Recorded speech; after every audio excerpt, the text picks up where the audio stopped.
Hi, everyone. I am Nicole Elizabeth Demery.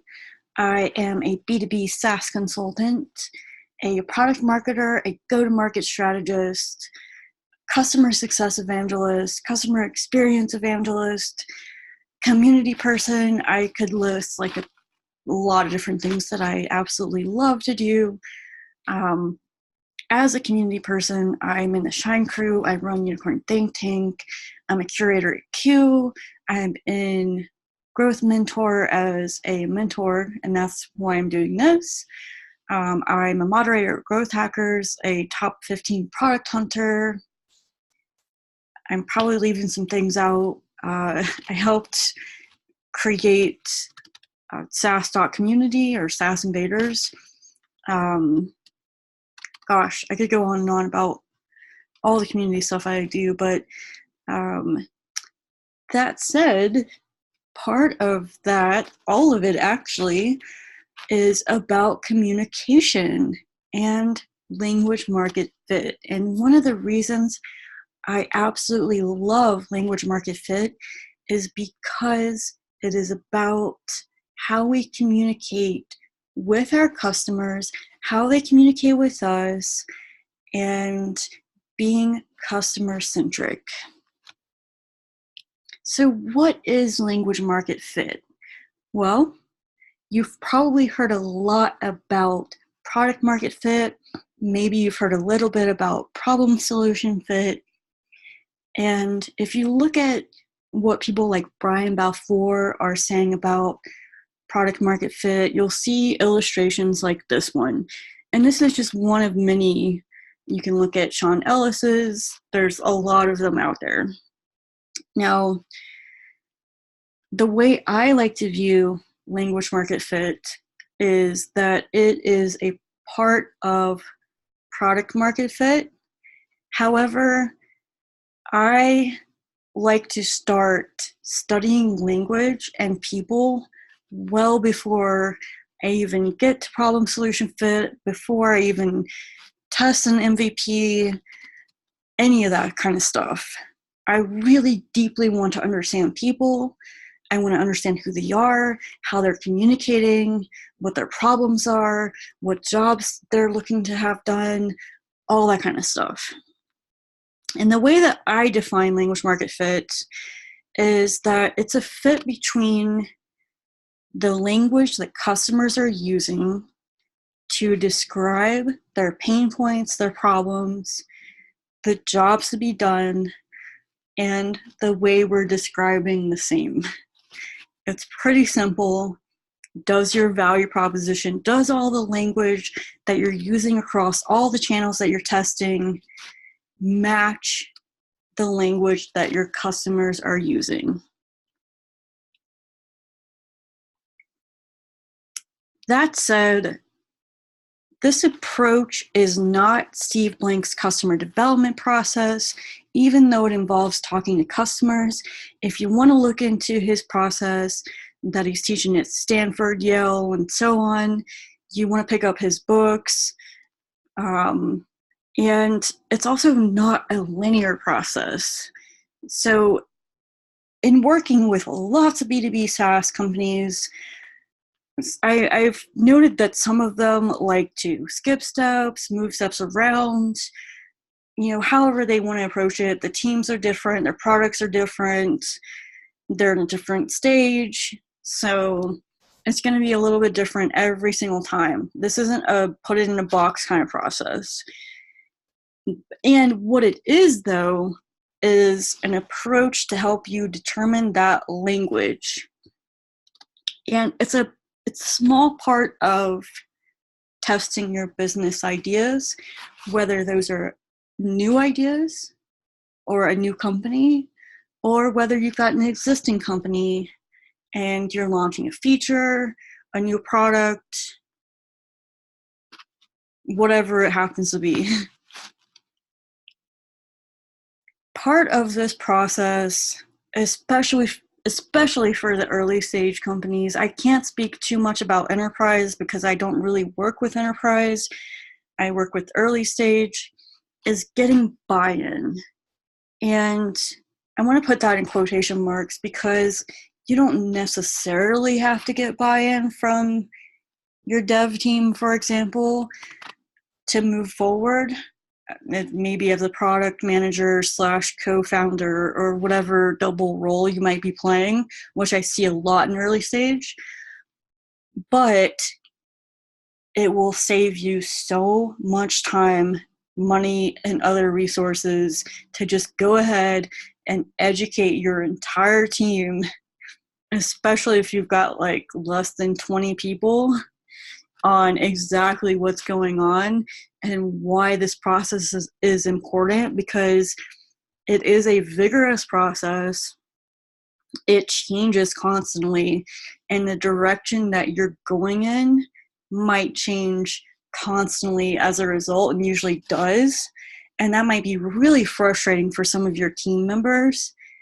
So just go ahead and educate them. Lay that foundation of education as you're getting started with this, so that everybody understands what's going on and you don't get pushback, and you're not educating people individually, and the features and so on that they create have the customers in mind in the first place. So you don't have to keep going back and have them iterate on everything. And in this video right now, in this slide deck, you can see the difference between new companies and existing companies when we're talking about opportunities and challenges. And if you want more information on that, pick up the Value Prop Design book, which everybody's probably sick of hearing me talk about by now.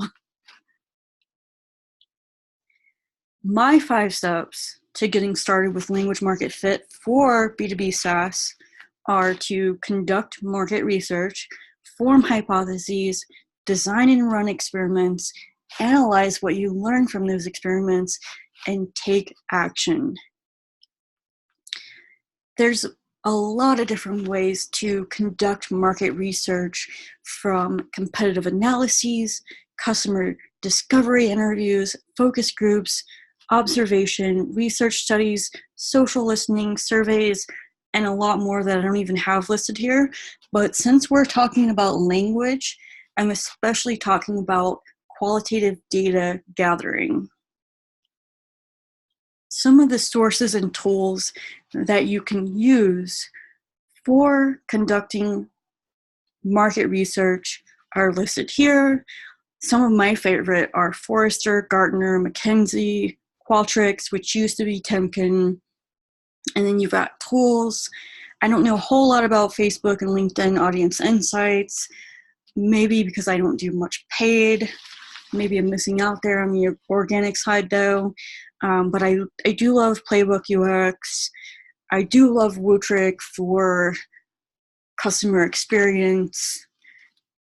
And Clearbit is great for capturing public data when you want to do outreach, that kind of stuff. So I recommend just checking out all of these sources and tools. There's so many more out there. I don't have all of them, of course. And if you want these links, just email me at nikki.elizabeth@gmail.com, and I'll send you this slide deck so you can just click through instead of having to look them up yourself. So one of the things that you want to do to test language market fit is to form hypotheses. So after conducting market research, form hypotheses for each of the building blocks of the value proposition canvas. And the reason I picked the value proposition canvas is because it is all about language, right? It's your value proposition. It's everywhere. It goes on your site. It goes in your social media. It goes into your pitch deck. It goes into your elevator pitch, like whatever you're using to communicate with your ideal customers. And when you're forming these hypotheses, you want to write everything down that has to be true for your business to work. Now, on one side of the value proposition canvas, you've got your customer profile, which is broken down into customer jobs, such as functional jobs, social jobs, personal/emotional jobs. Don't forget those social and personal/emotional jobs. Too many people only focus on the functional jobs, and you're not going to resonate as well with your ideal customers that way. And you've got your customer pains and gains, and on the other side, you've got your value map. What are the products and services, the pain relievers and gain creators that you're using to address all of those jobs, pains, and gains? And what are the hypotheses that you're coming up with for each of these sections to address how you're going to solve those jobs, what their pains are, how you're going to solve those pains, what the gains are, how you're going to create gains, and so on. Some of the best practices for forming hypotheses are to group them into 4 areas. We're looking at desirability, feasibility, viability, and adaptability. So, do customers want it? Can we actually deliver it? Can we make more money than we spend? And is the market timing right? And you will want to address these hypothesis groups in order. That's actually really important. For why on that, I don't want to get into that in this video because it'll be quite a discussion. Go into Strategizer's resources and look into that. And you also want to prioritize your hypotheses based on the ones that are the most critical for your business to succeed, meeting at the intersection of the ones that you have the least evidence for. To test these hypotheses, you want to design and run experiments. Now, customer discovery interviews are an amazing way to run an experiment.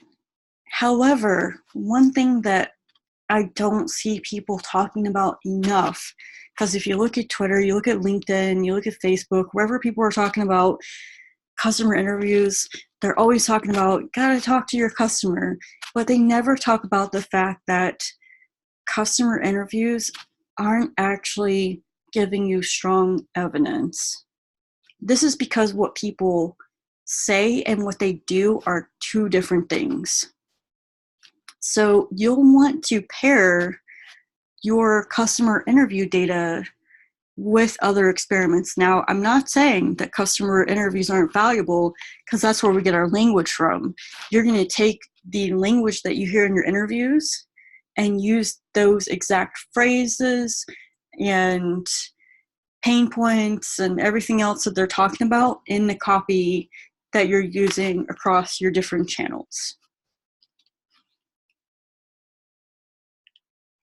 So the different kinds of experiments that you might want to pair with your customer interviews, you're going to have your discovery experiments like storyboards, product boxes, card sorting, buying a feature, data sheets, web traffic, etc., to help validate the customer interview data. And you're also going to have the validation experiments. And I know I just used the word validate, but it's still a separate category.